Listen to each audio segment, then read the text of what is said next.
के संताप हरू मैया, अब लोग के पुकार सुनो जननी, आओ दुख दूर करू मैया। हे माए अहीं अबलम बेटा, जग के संताप हरू मैया। हे माए अहीं अबलम बेटा, जग के संताप हरू मैया।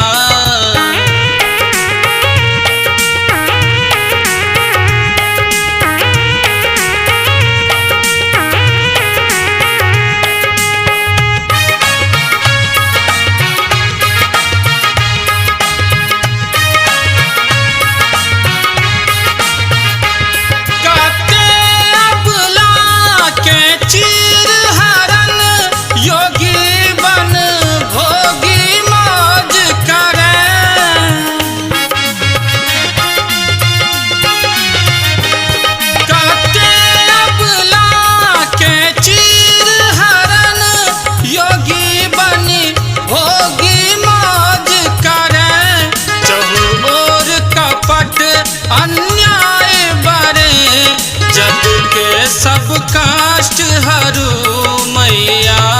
हे माए अहीं अबलम बेटा, जग के संताप हरू मैया।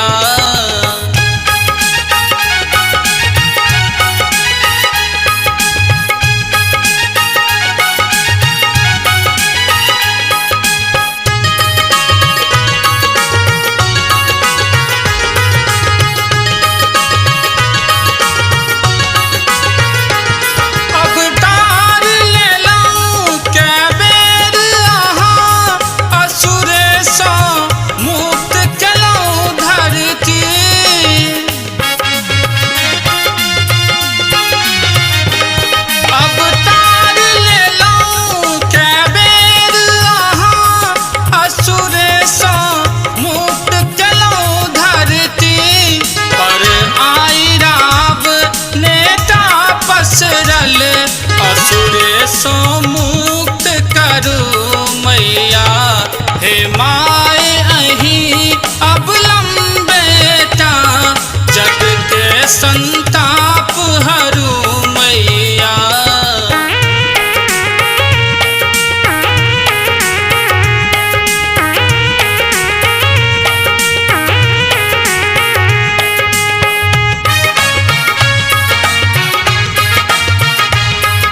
संताप हरू मैया।